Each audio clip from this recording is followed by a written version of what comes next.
Salam alaikum.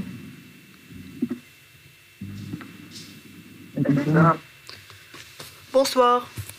Est-ce que vous êtes tous là? Bonsoir. Oui, Oui, madame. Vous pouvez commencer, donc c'est comme vous voulez.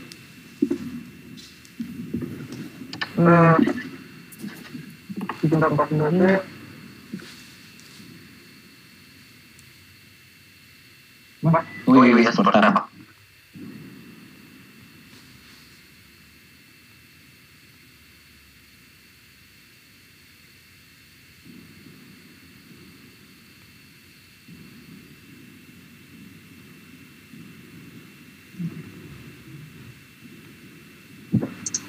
Bien. On peut commencer. Oui, allez-y. D'accord. Le projet tourne autour du langage HTML.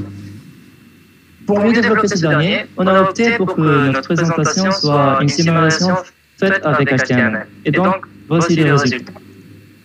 Après, parlons donc HTML. Qu'est-ce que l'HTML? Comment est-il décrit? Et bien sûr, quelle est son utilité? Ça vous paraît intéressant, n'est-ce pas? Ça vous donne l'idée de citer. Je suis en train de vous dire, bien évidemment. Mais comme chaque présentation, on y trouve toujours une introduction.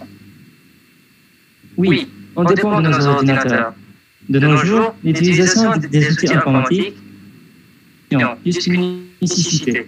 Mais l'interaction entre ces appareils et nous, les humains, nécessite une compréhension mutuelle afin d'échanger des données ou de taper des informations et recevoir les résultats. Et dans ce but-là, des langages ont vu le jour, qu'on appelle des langages de programmation. Convertir nos besoins et informations en données numériques pour les stocker ou communiquer à l'échelle planétaire. Et ça, en créant des réseaux informatiques interconnectés entre eux par le biais d'un certain nombre de protocoles, appelés Internet. Étant chercheur ou un simple curieux, pour consulter ces données communiquées à travers Internet, Big Data, on utilise une application souvent connue comme www pour World Wide Web. Un mécanisme qui rend ces données facilement consultables et disponibles en source large. Citer l'URL, HTTP et l'important qui est aussi notre sujet du jour, l'HTML.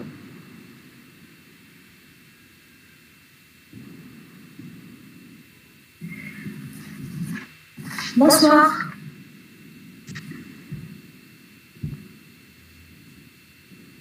Est-ce que vous m'entendez?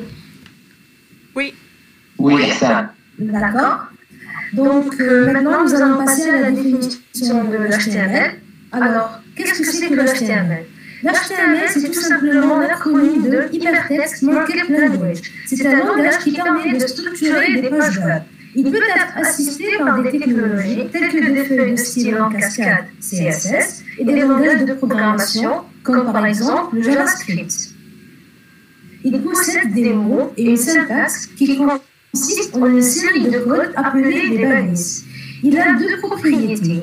La première propriété est relative à son nom market, c'est-à-dire le marque comme un certain type de texte, par exemple en caractère gras, en italique ou bien en classique.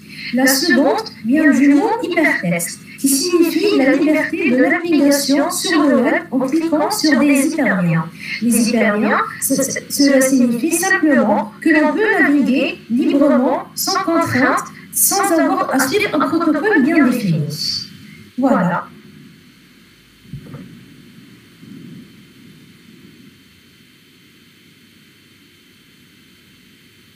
HTML est une 3 invention issue de www World Wide Web avec le Hypertext Transfer Protocol HTTP.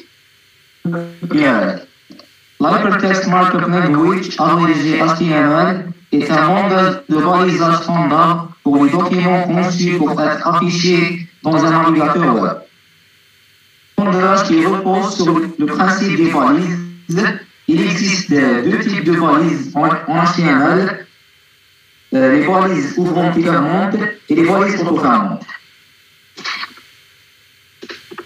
La structure basique d'une page web sera composée d'au minimum 4 balises. La première, c'est la balise indiquant le doc-type. La deuxième, c'est la balise HTML en tout début et en tout fin de document servant à informer le navigateur de la fin de. La troisième, c'est la balise Z de début et de fin, renfermant des informations utiles au navigateur mais non affichées. La quatrième, c'est la balise body de début et de fin, le corps de page.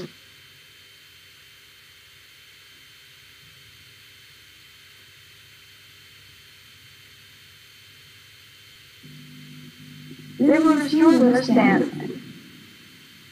Inventé pour le 3W afin de pouvoir écrire des documents hypertextuels et millions de différents sites internet.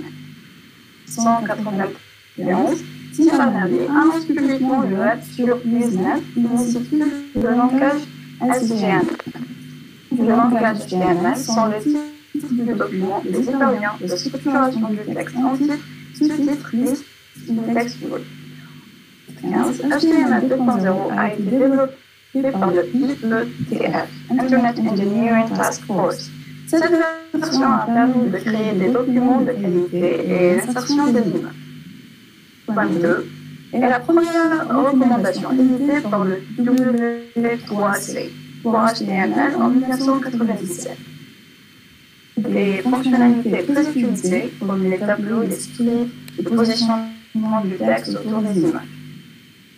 En 1997, HTML 4.0 faisait son apparition, remplacé par la version 4.01 en 1999.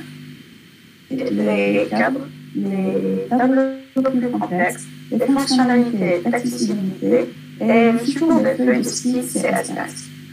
Les informaticiens préparent cette valeur XHTML et oublient le HTML. Le XHTML 1.0 est juste une reformulation de HTML 4.01 basée sur XML, Extensible Markup Language, SGML. Ce n'est qu'en mars 2007 que la W3C décide de relancer le développement du HTML. L'HTML5 est une révolution du HTML4. De nombreuses améliorations comme la possibilité d'inclure facilement des vidéos, audio et de nouvelles fonctionnalités pour la formule.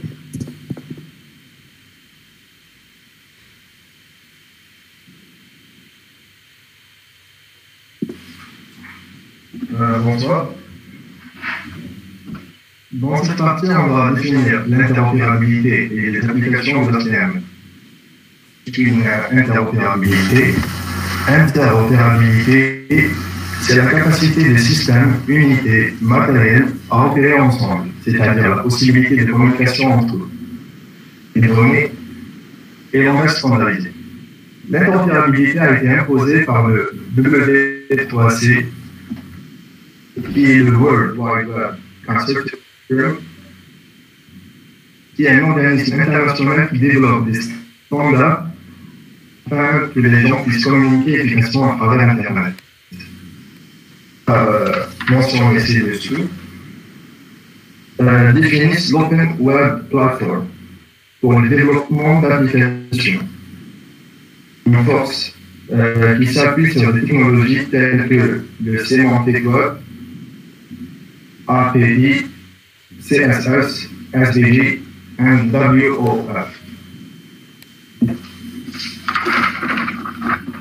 Ainsi que l'HTML est conçu pour optimiser l'interopérabilité des documents, une même page de code HTML doit pouvoir être lue par différents outils de consultation.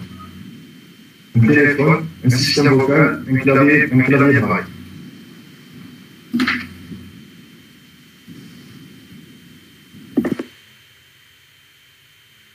Donc, comme les camarades l'ont déjà expliqué, le HTML n'est pas un outil visuel ou d'esthétique. Il nous donne plutôt la forme ou le squelette d'un fichier, c'est-à-dire, il donne un sens à chaque partie, qui sont en format texte. Pour que toutes sortes d'appareils puissent le consulter et savoir quelle partie est en tête, quelles parties sont les paragraphes, les liens, tableaux, etc. Donc, pour assurer une interopérabilité, on le CSS, TIS, ou d'autres langages pour faciliter la visualisation et la modification. En gros, le HTML5 permet donc de couper le contenu, c'est-à-dire les titres, paragraphes, articles, s'occupe du design et de la mise en page, des couleurs, la police, la tête, police, le fond, des éléments. Nous avons ici deux cas de figure. Dans la figure 2, on voit qu'on a utilisé le langage CSS pour créer une marge jaune d'1 pixel autour de 3 paragraphes. Border, qui est la marge. Ici, nous avons 1 pixel. Et la couleur de cette marge, qui est yellow, jaune. Nous avons aussi la figure 3. Dans cet exemple, par contre, nous avons utilisé une fonction du JavaScript afin de changer le contenu de l'élément P, qui est défini par hi au début, par le texte I'm cat. C'est le document point contenu entre guillemets demo.innerHTML. Nous passons donc à la conclusion.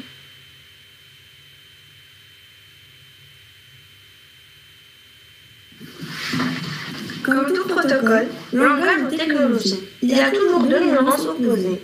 Bien que le HTML facilite la connexion d'un serveur à un autre en raison de sa flexibilité, avec un éditeur standard étant plus rapide à utiliser, facilement lisible par personne et plus commercialisable, quelle que soit la marque. Une page HTML peut être lue sur différentes marques d'ordinateurs pour obtenir essentiellement le même résultat. Vous pourrez intégrer des éléments locaux sur votre page personnelle ou destinés aux étudiants et des éléments existants dans l'adresse URL intégrée. L'hypertexte permet de gérer une grande variété d'informations sans avoir à les stocker localement. Le langage n'est pas suffisamment complet. Il ne fait pas la distinction entre la présentation et le contenu de la page. Dispersé, lien externe, le rend difficile à stocker. De perdre ou d'oublier l'élément sur lequel le lien mène. Et le stockage de la page représente généralement plusieurs fichiers. Les possibilités de formatage sont limitées et parfois compliquées à implémenter, car HTML. Par contre, dans un environnement en réseau. Voilà.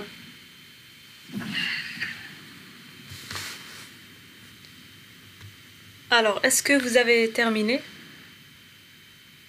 Oui, madame. Alors déjà, j'aime bien l'originalité de votre présentation, c'est-à-dire utiliser l'outil qu'on demande à décrire au niveau de la présentation, ça c'est bien, et on sent que vous l'avez fait tout seul. Néanmoins, il est un peu trop... il y a trop de texte. Dommage qu'il y a trop de texte. C'est-à-dire que c'est un peu fatigant en regardant. Ça aurait été bien s'il y avait plus de schémas, plus d'images et que vous étiez en train plus d'expliquer que de lire. Mais sinon, la présentation, elle est bonne. Au niveau de votre présentation, bon, vous avez bien décrit et de façon très brève ce langage. J'aimerais juste vous poser quelques questions, parce que vous avez utilisé quelques mots, si on veut, clés. Vous avez utilisé le mot web, vous avez utilisé le mot hypertexte, le mot hyperlien, vous avez utilisé certains langages comme HTML, CSS, JavaScript, etc. Donc déjà, j'aimerais savoir, selon vous, que veut dire le web? Selon ce que vous avez compris.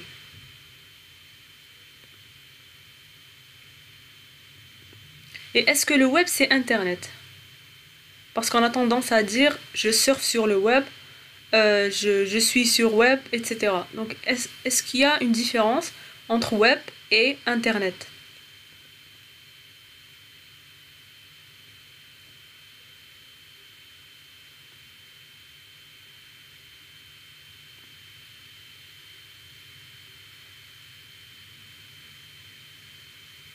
Déjà oui, s'il y a une différence.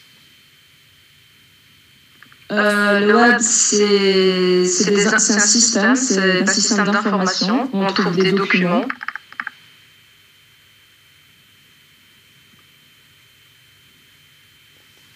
Alors que l'Internet, c'est un réseau.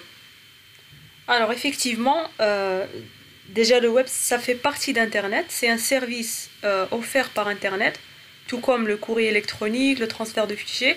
Donc le web, c'est pas uniquement le seul service qui existe sur Internet. Ça permet, comme vous l'avez dit, de consulter des pages web, etc. Et vous dites que déjà HTML, c'est hypertexte. Que veut dire déjà le mot hypertexte?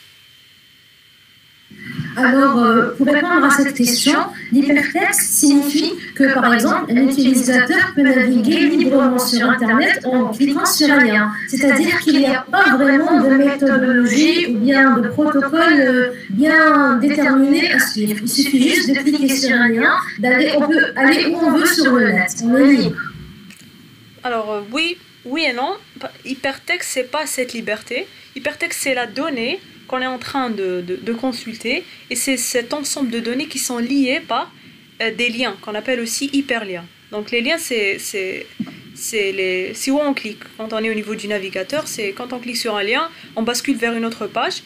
En réalité, on bascule vers d'autres données. Donc les données, du moment qu'elles sont liées entre elles, c'est pour ça qu'on les appelle des données hypertextes. Vous dites aussi que le HTML est un langage de balisage. Que veut dire déjà, pourquoi on l'appelle langage de balisage? Et que veut dire une balise? Parce qu'on utilise des balises. Donc, les balises, c'est une série de codes que l'on écrit entre les signes supérieurs et inférieurs, structurer le texte. Bien sûr, il y a plusieurs types de balises. Oui, très bien, donc c'est ça. Ouais. Vous avez aussi parlé... oui. On utilise des tags. Des taxes. Des taxes. Taxes, j'ai pas compris. Des balises, ce sont des taxes. Des tags, ah ok, c'est en anglais, ouais, ok. C'est ça, oui. Donc, ce qu'on met entre les balises, c'est en relation avec ce qui est entre si on veut mettre du texte en gras, on met une balise pour le texte en gras, etc. Ok. Est-ce que, à votre avis, HTML est un langage de programmation? Non, parce qu'on avait dit que c'est un langage de balisage. On utilise des langages de programmation pour accompagner l'HTML, mais de base, c'est pas un langage de programmation. Et donc, quelle est la différence entre un langage de programmation et un langage de balisage? Alors, un langage de balisage, il est utilisé pour structurer le texte, c'est-à-dire pour différencier entre le titre, les paragraphes et les phrases. Par exemple, comme on avait dit, les balises nous permettent d'écrire en caractère italique, en caractère gras, tandis qu'un langage de programmation, c'est avec lui qu'on fait l'algorithmique. Très bien, donc vous avez très bien répondu. Donc effectivement, un langage de balisage, ça permet juste de décrire la structure d'un document. Contrairement à un langage de programmation qui est un ensemble d'actions que l'on prévoit d'accomplir, donc c'est écrire un algorithme sous forme d'un langage de programmation. Donc est-ce que JS, JavaScript, est un langage de programmation? Oui, bien sûr. Voilà, donc c'est un langage de programmation de script qui accompagne les pages web. En ajoutant JavaScript à HTML, qu'est-ce qu'on obtient? Un site statique. Un site dynamique. Exactement. Donc le HTML, un des inconvénients, c'est que c'est statique, ça décrit uniquement un document et ça ne change pas à travers le temps. Contrairement au langage de programmation, où on a plusieurs actions à faire selon les conditions à vérifier, etc. Donc on a cette dynamicité au niveau de la page web. Donc si on veut prévoir un site uniquement via HTML, c'est pas bon pratiquement. Donc avoir un site uniquement en utilisant uniquement HTML, CSS, on aura un site qui changera jamais à travers le temps. Et donc pour le changer, il faudra carrément revoir le code et changer par exemple la date, changer par exemple par exemple si on a un magasin de vente d'objets, de quoi que ce soit, si on le prévoit via HTML, c'est pas évident d'insérer de nouveaux produits, d'informer le client qu'il y a rupture de stock, etc. On peut même pas faire la vente, on peut même pas faire l'envoi de formulaires, l'envoi d'informations entre le client et le serveur.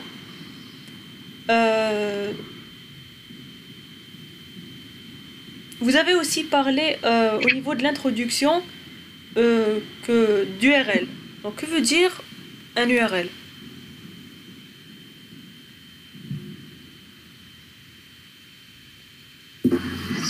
L'URL, c'est une adresse, l'adresse d'un site web ou d'une page hypertexte Voilà. qu'on trouve sur l'Internet. Sur Internet. Ouais. Et que C'est veut dire l'adresse aussi? d'un site. C'est sur Internet. Voilà. C'est l'adresse complète, c'est-à-dire http www, etc. C'est l'adresse de la page complète. Oui. Ouais. Que veut dire quelle est la relation qui existe entre HTTP et HTML?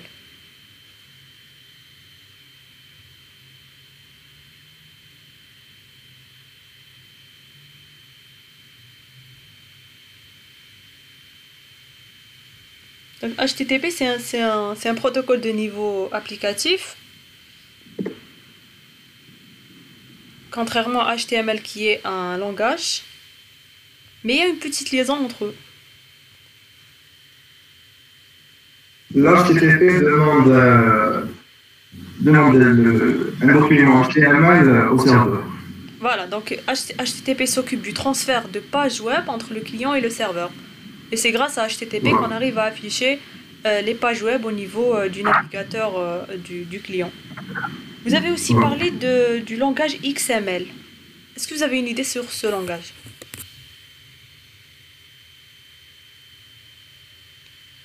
C'est le même que l'HTML, mais juste une reformulation. Il est pour l'HTML, il est écrit sur le langage HTML, et pour le XHTML, c'est pour language. Il est plus strict que l'HTML. Non, je parle pas du XHTML, je parle du XML. XML, c'est un autre langage. Il lui ressemble, mais il n'a pas le même objectif, si on veut.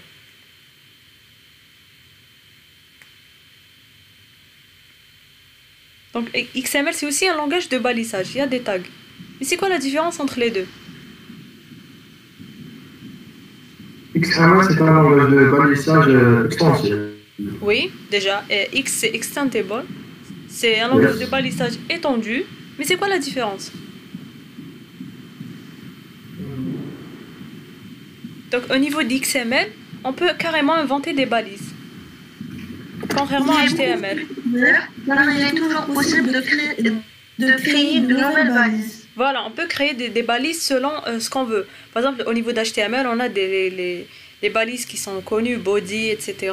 On ne peut pas ajouter une balise comme on veut. Mais au niveau d'XML, par exemple, si on veut structurer ou ordonner, par exemple, des noms d'auteurs, avec leur livre, la date de parution, etc., on peut créer des balises, par exemple auteur, name, entre les deux names ouvrant et fermant, on met le nom. On peut structurer un document et XML, il permet aussi d'échanger des informations de manière structurée.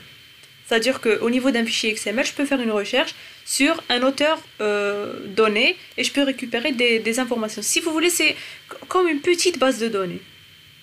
C'est un langage de balisage qui permet de structurer l'information et de l'échanger sur Internet. Donc voilà la petite nuance entre XML et HTML. Donc un fichier XML, on ne peut pas l'afficher comme HTML. Il n'est pas compilé par le navigateur.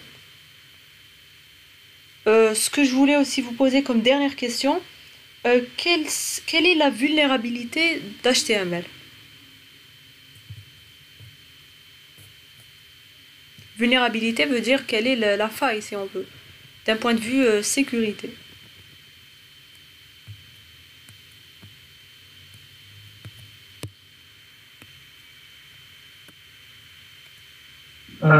C'est qu'on peut injecter des contenus sur une page. Aussi. Donc le fichier HTML en lui-même, la page HTML, est-ce qu'on peut voir son code? Oui, on peut afficher le code source de la page. Voilà. Oui. Donc si on met par exemple, parce qu'il y a des balises qui permettent de mettre par exemple des commentaires au niveau du code HTML.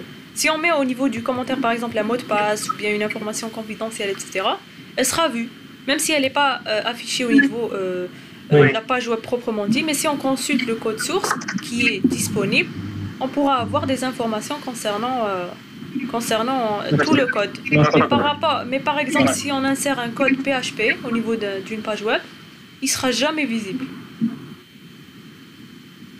Donc quand on a par exemple envoyé un formulaire, un bouton, quand on envoie via des commandes après PHP, on ne verra jamais le code PHP. Mais le code HTML, on peut le voir.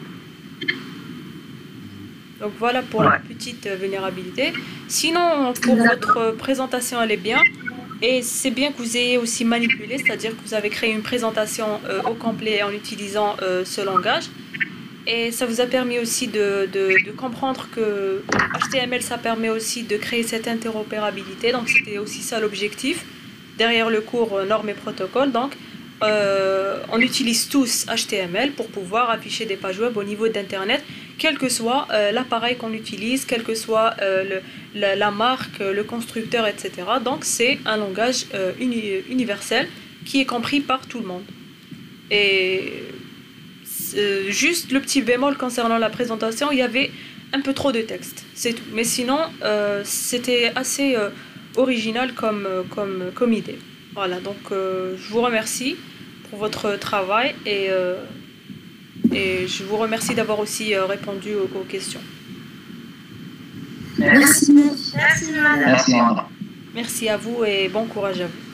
Merci, madame. Bonne journée, merci. Merci.